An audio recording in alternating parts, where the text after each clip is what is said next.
What's up, everybody? Peter X. the Coffer here, and welcome to the Classic Rock Podcast. And today I'm doing my top 10 Led Zeppelin songs of all time. And yes, I'm doing them in order, so let's jump right in. So my all-time favorite Zeppelin song, the first three are probably the most iconic ones, but my order's a little different than, sales and whatnot. But Whole Lotta Love for me is number one, 5 minutes, 34 seconds. You got that opening, rhythm, guitar, riff.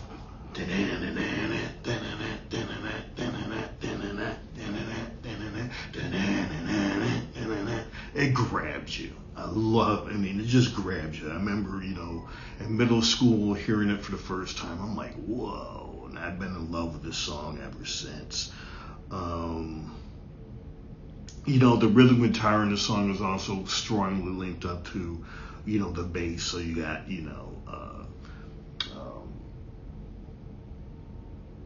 Jimmy Page and John Paul Jones doing their thing. And then you got the breakdown with the sex and the sexuality. And it's all throughout the song in that dreamlike state, with the,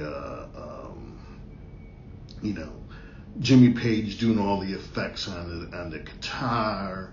And I'm trying to think of the name of this this instrument that they used. That's not a guitar. It looks like a little wire. I'm trying to think of what that's called. I'll think of it in a minute and get back to you. Then there's, coming out of that breakdown and the, that dreamlike sexual state, it gets pretty funky there. And there's a lot of swagger, and then you got the ending, which is almost like orgasm. So, love me some whole lot of love. So the instrument I was trying to think of is the theremin, Theremin, and you can take an instrument in your hand and it looks like a wire, and you get closer and it goes and you go back. It's almost like those old 60s and 70s, the dog ears, the antennas, and that's what it looks like. But they had, so that's what they use, some of that, and, he mixes that in, with the, with the guitar, and, Page would get would use beer bottles and the bows from, fiddles and violins on stage on his guitar. He was pretty, creative when it came to making sounds, and he was some of those theremin sounds he was, recreating on his guitar as well. But I do think there was some theremin in there as well. So yeah, Whole Lotta Love is number one. Stairway to Heaven is number two. 8 minutes 2 seconds. Come on, we all know this song. 3 guitars are used: acoustic, 12-string, and he used a Telecaster for the solo. I think he was more of a Stratocaster person like Hendrix than a Tele, but he did use a Tele for this. So yeah, Tele has 1 pickup, Stratocaster has 2. Strat has its own more unique sound, that Strat sound, and Tele's, a more used, a lot of the country folks use Teles, but you can, get more of a unique tone out of a Tele than you can with some of these other, Strats and some of the Gibsons. So that's why people will use, and Teles. And even though I think Page was famous for, more famous for his Strats, he was very, he spent a lot of time getting different tones too. And so I think he was, he used Teles a lot more than I think people realize. So yeah, number 2, Stairway to Heaven. Number 3, the final, the big trio, Kashmir. Love it. So this is Robert Plant's favorite Led Zeppelin song. He can't stand and refuses to play it. I think, the few reunions. He can't stand Stairway to Heaven, he doesn't like the lyrics anymore. Even though he wrote them, he said, I was at a certain point in my life, if I did the song again, I would totally rewrite them. I still love Stairway to Heaven, but, Robert Plant ain't moving on his version, on his opinion on Stairway to Heaven. But, Kashmir brings some either great orchestral strings or chamber strings to the song that are, I really like. I mean, these aren't synthesizer strings. They're bringing, I think, there might be a few that, what is this, Kashmir in the mid-70s, they had some synthesizers that could do some decent strings. So they may have, laid down some bass synthesizer strings, but those are real strings. And, and then, John Bonham's always been, him and Keith Moon of The Who and Neil Peart of Rush are considered some of the great classic rock drummers. But, John Bonham's drumming in the song, when it came time to up the intensity, it came through Bonham's drumming. And this is where, everybody talks about Moby Dick and his solo and it's good, but, it's in the context of songs where your legacy is written, and, Kashmir has some of, John Bonham's best drumming. And this song was written over several years, and it clocks in at 8 minutes and 36 seconds. Song 4, the Immigrant Song. Hey, Led Zeppelin could go long and they could go short. I mean, you have Communication Breakdown that's short. Those first 3 songs I covered were long. Immigrant Song, 2 minutes and 24 seconds. This is basic. I don't know. They just hit you with a sledgehammer. I mean, it's like 0 to 100 and then the song is over. There's no build up. It's just like an explosion of song and intensity from the jump, and then this never ends, or it does end, but it ends really quickly. So it's like it's like a supernova, for lack of a different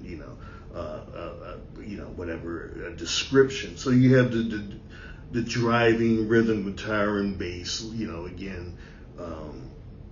Jimmy Page and guitar, and John Paul Jones at bass locking up. You got that, Robert Plant's opening wail, and then you have the lyrics that are rooted in Norse mythology, the Viking mythology, and all that different kind of stuff. And it just works. I mean, 2 minutes 20. There's no solo. You don't need a solo. I mean, the intensity is just on a scale 1 to 10. It's on 11, and you may,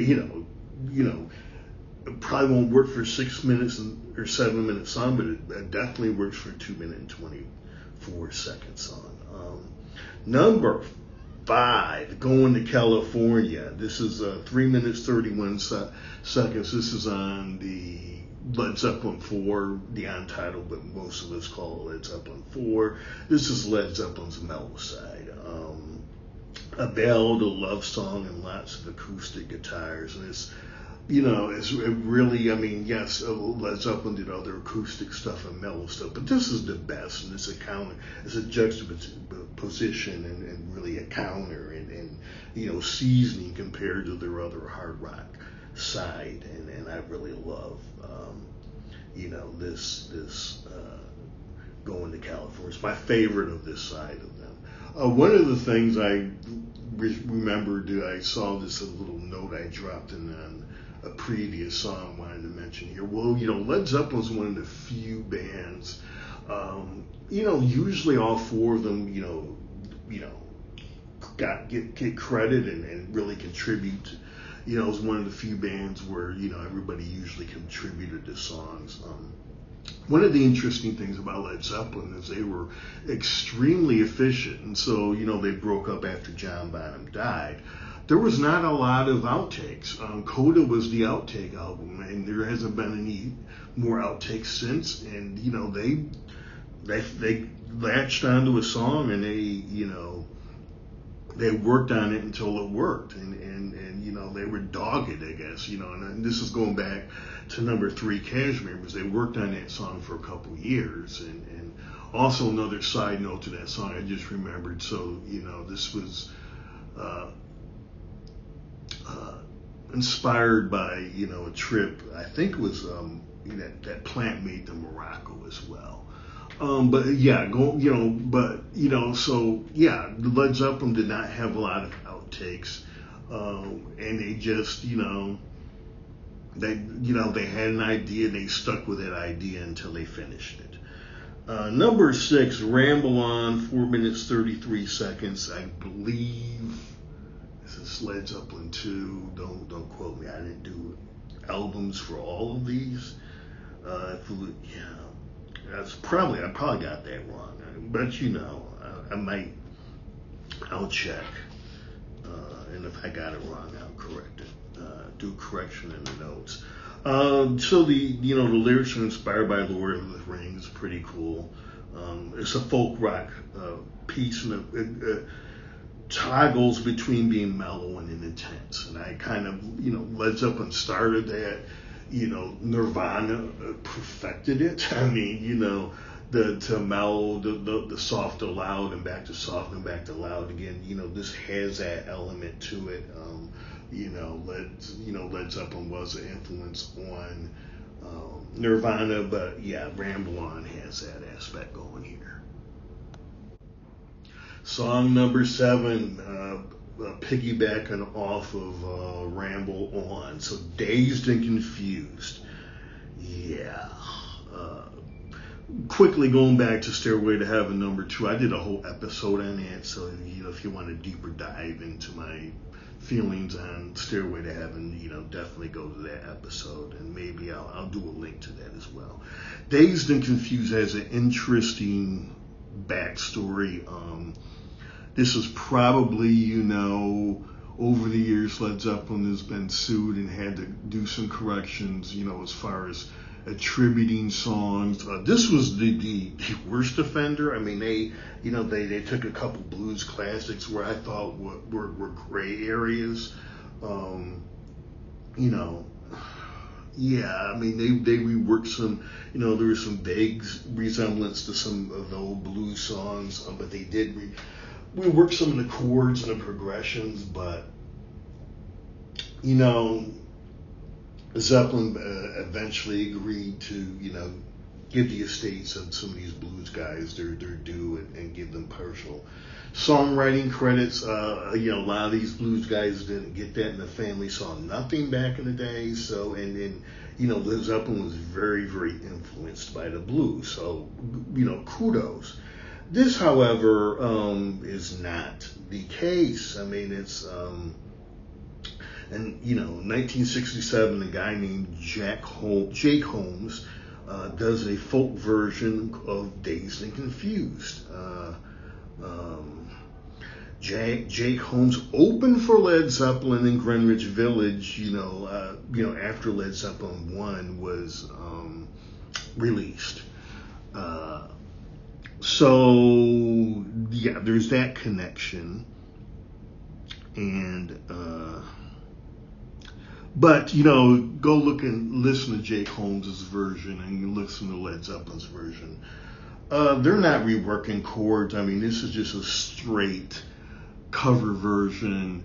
And for some reason, Jake Holmes knew about it, but didn't sue until 2010. Well, he sued, and they settled out of court because, he had a very, he had an airtight case. Come on. But that being the case, this is Dazed and Confused is the 6 minutes 28 seconds is Led Zeppelin's most egregious, and clear ripoff. I mean, the Stairway to Heaven, they won, and rightfully so. I mean, again, it's vaguely reminiscent. I forget the name of the song. But I covered my Led Zeppelin episode. But this is not a vaguely resembling. But I'm glad they did the song. Still, I like both versions. Going off of what I just Ramble On. I mean, you have the loud and soft aspects of the song. I think there's aspects too where it speeds up and slows down. and Nirvana didn't, they didn't incorporate that. And when I'm thinking Nirvana and Loud and Soft, I'm thinking Lithium, Come As You Are, Rape Me to some extent. So, Nirvana took that formula and injected it with steroids and perfected it. But Zeppelin did it first, and Nirvana is they combined punk and classic rock, and admittedly we're Zeppelin fans. So yeah, that's where all that comes from. I think this song is a masterpiece. It's part of the epic songs. I have to say, there's one line on this song I would have rewritten. I don't particularly care for it. One of Kurt Cobain's critiques of classic rock is that it can be sexist at times, and so the soul of a woman was created below. And so this song is about a woman who does a man wrong. So a soul of a woman is created by below. So it leaves it open. Is it just this woman or is it all women? So how about a soul of this woman was created below? Come on. Whoever wrote the lyric, Jimmy Page, Robert Plant, come on. But yeah, and I think, Kurt Cobain's critique was probably, this is Led Zeppelin's most egregious, cross the line. AC/DC, a lot more instances, other Zeppelin songs push up to the line. Kiss pushes up to the line. I still love both of them, but it is what it is. I mean, part of masculinity, you do this, and then part of the romantic dance is pushing up the boundaries, but being respectful and not crossing the boundaries. Those boundaries over. Most women love men who can find their boundaries and push up to them, but still they're still comfortable, in the interaction, and hey, they get a rush out of it. Guy, a man who can do it properly gets a rush out of it. I mean, it's an art, it's a skill, and most men don't have it, but and usually Zeppelin and Kiss do that. Some women don't like it, but a lot of women do. I mean, I've heard women talk about, like, they like their man to have an edge, and what that is to find the boundaries and don't cross the boundaries, but every once in a while kind of walk up that boundary, and that some women find that thrilling, other women do not, so it's probably, depending on the generation, a 50-50 split there, but yeah, I'm not very good at that, so I don't walk up the boundaries. You have to know yourself and who you are and whatnot, and who you can do it to and who you can't do it to. The men who understand this know that certain woman is it's going to piss them off and it's going to get you in trouble, so they don't play this game with them. You cross the boundary, bad shit's going to happen, particularly in the Me Too era. So if you don't understand, these energies and all this stuff, then don't play the game, and the brosphere and whatnot on YouTube, and the alpha male sphere. If you don't know what you're doing, stay the fuck away from that shit, because it'll get you in trouble. And always, when it comes to woman and flirting and the art of seduction, subtlety is always better. And the men who understand this shit, they understand the art of subtlety, and they get away with it because of because of subtlety. And they're so damn good at it, even if they do every once in a while fuck up and run the game on a woman who doesn't appreciate, who doesn't like it, they can fix that shit. So yeah. But anyway, I digress. Number 8, No Quarter, 7 minutes and 1 second. Bluesy. This is off of Houses of the Holy. So the title, No Quarter, military practice of showing no mercy to the enemy. Again, we're getting into Viking and Norse mythology. We're also getting into the soft, loud dynamic that, this is 3 songs in a row, I think, where Zepp does this, and where, Nirvana borrows from. There's also a nice piano solo in here. So, and this is the stuff that, look, I'm leaving a lot of great Zeppelin songs out, but I'm focusing on some of the songs that make Led Zeppelin unique. And I think these 3, in this aspect that Led Zeppelin brings, this is what sets Zeppelin, apart from Black Sabbath. I mean, Black Sabbath was harder than Led Zeppelin. At some point, I'll do my top 10 Black Sabbath songs, but yeah, this is what, and then you have Deep Purple, in the early 70s and all these other bands, but this is why Led Zeppelin is Led Zeppelin. This is why all these, every classic rock band loves Led Zeppelin, because they do this well, and most folks, don't have the Stones, they're like, I don't know, I don't think I can do that as well as Zeppelin does, so I'm just going to enjoy Zeppelin's version and do what I do best. But No Quarter. Number 9, Black Dog, 4 minutes 54 seconds off of Led Zeppelin 4. That opening guitar riff again. I go back to the 10. I did an episode, the top 10 hard rock songs of the classic, the best classic hard rock songs of the classic rock era. Almost all, 7 out of the 8 or 10 have great opening riffs, and then Black Dog is no different. This song is sexually charged. Over the years, like, what's the song about? Yada, yada, yada. Well, according to Led Zeppelin, when they were in the studio, working on Led Zeppelin 4, and this was not the album, 4 was not the album they did in the Caribbean. That was the Fool in the Rain album. I can't remember whether that was Presence or whatnot. I wasn't in Through the Outdoor. I think that may have been Presence. But so there was a black dog running around the studio while they were making the album, and the black dog was slept all day in the studio and was out all night doing dog shit, basically. So what the song implies is the dog was screwing how many other dogs at night and sleeping all day. So when we were asleep, this black dog was at work.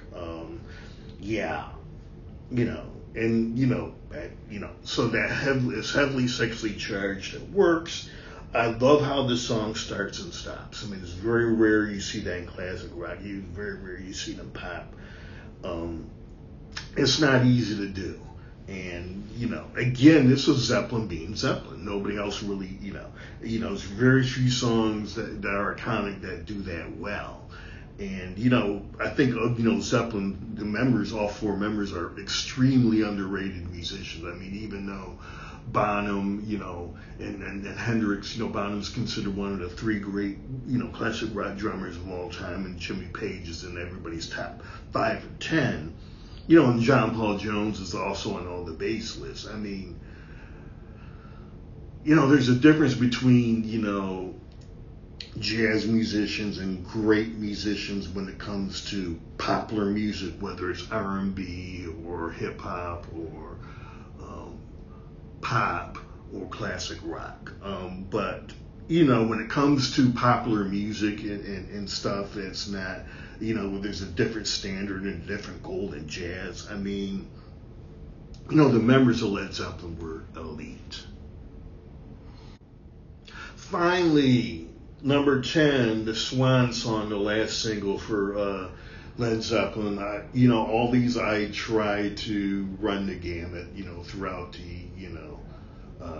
when Prince passed, I'm a big Prince fan, and I did my top 10 Prince songs. And I also did well into the 2000s, and that pissed some people off. But, when you have a great catalog, and, from album 1 to the last albums, and it's all good, you gotta honor, even though the earlier albums and the middle albums are usually more commercially successful than the later albums, they're still doing good shit. So, in the evening, love the song. This is their swan song, 6 minutes, 52 seconds. You got the rhythm, guitar, and the strings. And when I think of, some more synthesizer, and these are synthesizer strings. And, but going back and listening to it for this episode, I was pleasantly surprised at, how nasty the rhythm guitar on this was. But the synthesizer strings stand out, but it's still a rock song, and it's still really good, and it's a nice segue into the 80s, even though I think Into the Outdoors is 79 or 80 when it's released, and it's released after Bonham's passed.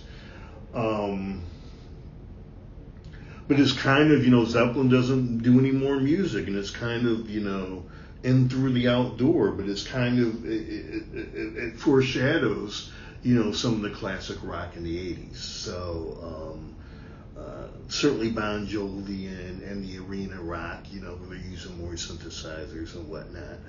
Like the song, and Zeppelin purists will probably disagree, but hey, it is what it is. So anyway, thank you for coming through. I know a lot of people aren't going to will disagree with my, and everybody has their own favorites. That's what the comments are for. Let me hear who your top 10 are. I'm curious to see, clusters of songs I missed. I mean, I'm sure there's going to be some communication breakdown in there. When the levee breaks, I'm curious, if I get 40 people listing their top 10, what's what's the song or 2 songs or 3 songs most common in those 40 people that I missed. I'm fascinated by that. So please list your stuff, and if you think my list totally sucks, hey, I'm in America. I know, YouTube is international.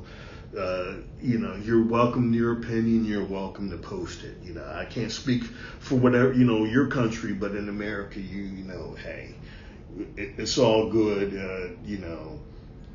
It's music, and it's, ultimately it's about love. And if you disagree, put it out there, and we can agree to disagree. So thanks for coming through. Yeah, got my 5 albums out. I do a variety of stuff. I consider myself a funk artist, but classic rock, does creep in to my music a lot. Huge Prince fan. Look at my sub channels. That's reflected in my music. I